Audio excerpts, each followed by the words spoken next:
Vote মানে উৎসব, vote মানে নানা কৌশল আর নানা হিসাব নিকাশ।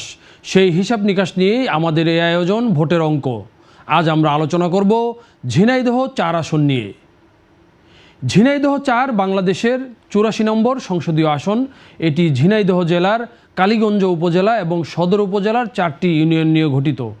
২০২৬ সালের ত্রয়োদশ জাতীয় সংসদ নির্বাচনে এই আসনটির অবস্থা জানার আগে আমরা দেখে নিতে চাই আগের নির্বাচনগুলোতে কি হয়েছিল এখানে। শুরুতেই আমরা দেখব ১৯৯১ সালের পঞ্চম জাতীয় সংসদ নির্বাচনের চিত্র।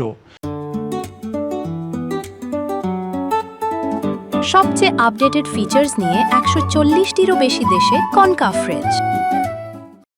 পঞ্চম জাতীয় সংসদ নির্বাচনে এই আসনটিতে বিজয়ী হয়েছিলেন বিএনপির শহীদুজ্জামান বেল্টু।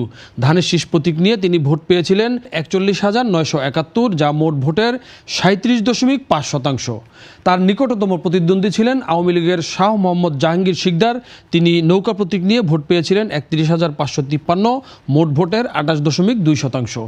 এরপর ১৯৯১ সালের পরে ১৯৯৬ সালের নির্বাচনেও বিএনপির বিজয়রথ অক্ষুণ্ণ থাকে। ঝিনাইদহ ৪ আসনে শহীদুজ্জামান বেল্টু দ্বিতীয়বারের মতো সংসদ সদস্য নির্বাচিত হন। সেবার তিনি ধানের শীষ প্রতীক নিয়ে ভোট পেয়েছিলেন ৬০,৬৯৬, যা মোট ভোটের ৪৫.৮%। সেবার তার নিকটতম প্রতিদ্বন্দ্বী ছিলেন আওয়ামী লীগের আব্দুল মান্নান। তিনি নৌকা প্রতীক নিয়ে ভোট পেয়েছিলেন ৪৯,৬০৫, তার ভোটের হার ছিল ৩৭.৪। ২০০১ সালের নির্বাচনে আবারও শহীদুজ্জামান বেল্টু ঝিনাইদহ ৪ আসন থেকে নির্বাচনে বিজয়ী হয়ে হ্যাট্রিক করেন। সেবার তিনি ধানের শীষ প্রতীক নিয়ে ভোট পেয়েছিলেন ৯৫,৯৯১, তার ভোট প্রাপ্তির হার ছিল ৫৫.৩%। সেবার আওয়ামী লীগের প্রার্থী ছিলেন আব্দুল মান্নান মিয়া। তিনি নতুন প্রার্থী। নৌকার প্রতীক নিয়ে তিনি ভোট পেয়েছিলেন ৭৪,৪৫৮ ভোট, যা মোট ভোটের ৪২.৯%। এরপর ২০০৮ সালের নির্বাচনে এই আসনটিতে প্রথমবারের মতো আওয়ামী লীগ তাদের বিজয়ী হয় এবং এই আসনে শহীদুজ্জামান বেল্টু, যিনি আগের ৩বার নির্বাচিত হয়েছিলেন, তিনি প্রথমবারের মতো পরাজিত হয়। সেই নির্বাচনে আওয়ামী লীগের প্রার্থী আব্দুল মান্নান, তিনি নৌকা প্রতীক নিয়ে ভোট পেয়েছিলেন ১,০৫,৮৫২ ভোট, যা মোট ভোটের ৫০.৯%। সাবেক এমপি শহীদুজ্জামান বেল্টু, তিনি ধানের শীষ প্রতীক নিয়ে ভোট পেয়েছিলেন ১,০১,৭৪৫, মোট ভোটের ৪৮.৭%। অর্থাৎ শহীদুজ্জামান বেল্টু মাত্র ৪,০০০ বা ৪,৫০০ ভোটের ব্যবধান, ৪,৫০০ ভোটের ব্যবধানে তিনি আব্দুল মান্নানের কাছে পরাজিত হন এবং প্রথমবারের মতো এই আসনটিতে নৌকা বিজয়ী হয়। এবং পরবর্তীতে ২০১৪, ২০১৮ এবং ২০২৪ সালের নির্বাচনে এই আসনটিতে, এবং এই নির্বাচন প্রতিটি নির্বাচনী জাতীয়ভাবে বিতর্কিত, প্রত্যেকটি নির্বাচনে আওয়ামী লীগের প্রার্থীরা কিন্তু এই আসন থেকে বিজয়ী হয়েছিলেন। এবং এই আসনের এমপি, যিনি ভারতে গিয়ে হত্যাকাণ্ডের শিকার হয়েছিলেন, সেই কারণে এই আসনটি আলোচিত হয়েছিল বাংলাদেশে ২০২৩ সালের দিকে। যাই হোক, আমরা এই হিসাব নিকাশ মাথায় রেখে আমরা এবার দেখব ২০২৬ সালে, অর্থাৎ আগামী ১২ই ফেব্রুয়ারি ত্রয়োদশ জাতীয় সংসদ নির্বাচন যেটি হতে যাচ্ছে, সেই নির্বাচনে ঝিনাইদহ ৪ আসনের অবস্থা কি। আমরা শুরুতেই দেখে নেব এই আসনের ভোটার সংখ্যা। ঝিনাইদহ ৪ আসনে এবার মোট ভোটার ৩,৩৩,৪৬১। এর মধ্যে নারী ভোটার ১,৬৫,২০১ এবং পুরুষ ভোটার ১,৬৮,২৫৫, আর হিজড়া ভোট রয়েছেন ৫ জন। ভোট সংখ্যার এই হিসাব নিকাশ মাথায় রেখে আমরা এখন দেখব এই আসনটিতে কারা এবার নির্বাচন করছেন এবং তাদের কার কী অবস্থা। শুরুতে আমরা দেখে নিব এই আসনের প্রার্থী কারা। সবচেয়ে আপডেটেড ফিচার্স নিয়ে ১৪০টিরও বেশি দেশে কনকাফরেজ। এই আসনে মোট ৫ জন প্রার্থী প্রতিদ্বন্দ্বিতা করছেন। তার মধ্যে মূল প্রতিদ্বন্দ্বিতা যারা রয়েছেন বা আলোচিত যারা, তাদের মধ্যে মোহাম্মদ রাশেদ খান, বিএনপির প্রার্থী, যিনি ধানের শীষ প্রতীক নিয়ে নির্বাচন করছেন। সাইফুল ইসলাম ফিরোজ, তিনি স্বতন্ত্র প্রার্থী হিসেবে কাপ পিরিজ প্রতীক নিয়ে নির্বাচন করছেন। এছাড়া রয়েছেন জামায়াত ইসলামী বাংলাদেশের মোহাম্মদ আবু তালিব, তিনি তার দলীয় প্রতীক দাঁড়িপাল্লা নিয়ে নির্বাচন করছেন। এই আসনে বাংলাদেশের যে কয়টি আসনে এবার আলোচিত এবং তীব্র প্রতিদ্বন্দ্বিতাপূর্ণ নির্বাচন হচ্ছে বলে আমরা জানতে পারছি, তার মধ্যে এই ঝিনাইদহ ৪ আসন একটি। কারণ এই আসনটিতে রয়েছেন একজন শক্তিশালী স্বতন্ত্র প্রার্থী, বিএনপির প্রার্থী মোহাম্মদ রাশেদ খান। তিনি জাতীয়ভাবে একজন পরিচিত নেতা।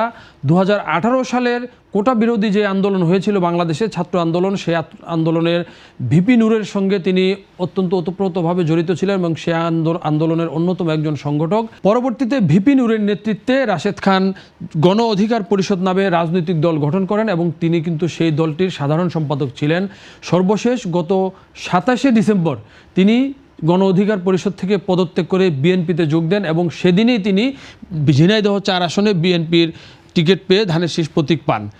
এই আসনটিতে এতদিন ধরে সাইফুল ইসলাম ফিরোজ, যিনি জাতীয়তাবাদী ছাত্র দলের একজন ডাকসাইটের নেতা ছিলেন, তিনি ছাত্রদলের ঢাকা বিশ্ববিদ্যালয়ের সাধারণ সম্পাদক ছিলেন এবং কেন্দ্রীয় কমিটির ভারপ্রাপ্ত সভাপতি হিসেবে দায়িত্ব পালন করেছিলেন। সেই সাইফুল ইসলাম ফিরোজ তিনি দীর্ঘদিন ধরে এই ঝিনাইদহ 4 আসনে কিন্তু দলের নেতৃত্ব দিয়ে আসছেন, সংগঠন গড়ে তুলেছেন এবং সেখানে নির্বাচন করার তিনি প্রস্তুতি নিয়েছিলেন। 2018 সালে যে নির্বাচনটিতে বাংলাদেশের সব দল অংশগ্রহণ করেছিল, সেই নির্বাচনে বিএনপির প্রার্থী হিসেবে তিনি কিন্তু ঝিনাইদহ 4 আসনে নির্বাচন করেছিলেন এবং 5ই আগস্ট গণ অভ্যুত্থানের পর থেকে তিনি মূলত তার আসনটিতে লেগে পড়ে থেকে সংগঠন গড়ে তোলা, নির্বাচনী প্রস্তুতি নিয়েছিলেন। কিন্তু জাতীয়ভাবে এই রাশেদ খান যখন বিএনপিতে যোগদান করলেন, তখন কিন্তু বিএনপি তাকে সাইফুল ইসলাম ফিরোজের পরিবর্তে রাশেদ খানকে তাৎক্ষণিকভাবে মনোনয়ন দিয়েছে এবং এই যে রাশেদ খানের মনোনয়নকে কেন্দ্র করে ঝিনাইদহ 4 আসনে কিন্তু বিএনপির মধ্যে একটা বড় ধরনের বিভক্তি তৈরি হয়েছে এবং দলের সিদ্ধান্তের বাইরে গিয়ে সাইফুল ইসলাম ফিরোজ তিনি কিন্তু স্বতন্ত্র প্রার্থী বা বিদ্রোহী প্রার্থী হয়েছেন, কাপ্রিজ প্রতীক নিয়ে নির্বাচন করছেন। এই মুহূর্তে ঝিনাইদহ 4 আসনে যে অবস্থা চলছে, সেখানে কিন্তু বিএনপি 2 ভাগে বিভক্ত।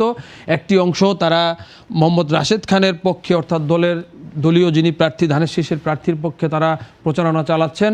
তার মধ্যে সাবেক এমপি শহীদুজ্জামান বেল্টুর স্ত্রী এখানে গুরুত্বপূর্ণ ভূমিকা রাখছেন রাশেদ খানের পক্ষে। আর আরেকটি অংশ, বিএনপির আরেকটি অংশ, তারা কিন্তু সাইফুল ইসলাম ফিরোজের পক্ষে তারা অবস্থান নিয়েছেন। তারা বলছেন যে সাইফুল ইসলাম ফিরোজ এখানে দীর্ঘদিন ধরে তার যে ত্যাগ, তার যে প্রচেষ্টা এখানে সংগঠন ধরে রাখার ক্ষেত্রে তার যে ভূমিকা এবং তিনি একজন জনবান্ধব নেতা হিসেবে পরিচিত, সেই কারণে দল একটি ভুল সিদ্ধান্ত নিয়েছে এবং সেই সিদ্ধান্তের বাইরে গিয়ে তারা দলের নেতা সাইফুল ইসলাম ফিরোজের পক্ষে অবস্থান করছেন।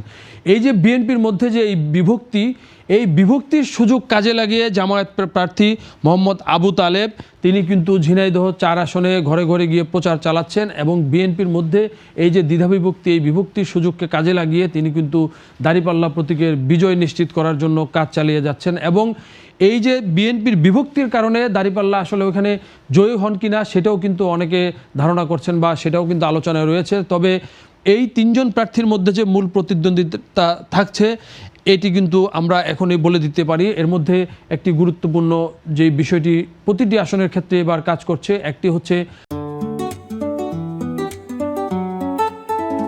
সবচেয়ে আপডেটেড ফিচার্স নিয়ে 140টিরও বেশি দেশে কনকাফ্রেজ।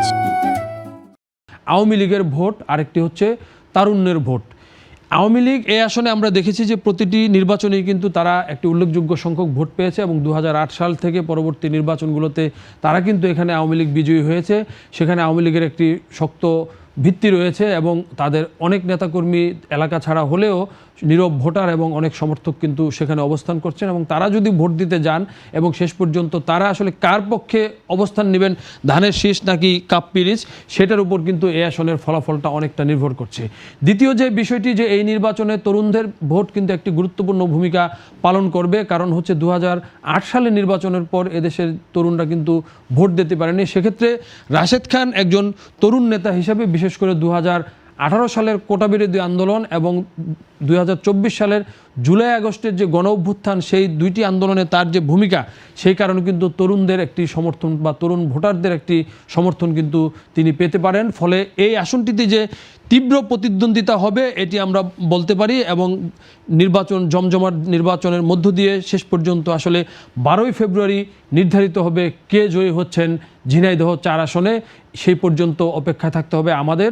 দর্শক, সেই পর্যন্ত আপনারা বাংলাদেশ প্রতিদিনের ইউটিউব চ্যানেল এবং ফেসবুক পেজ ফলো করে আমাদের সঙ্গী থাকবেন।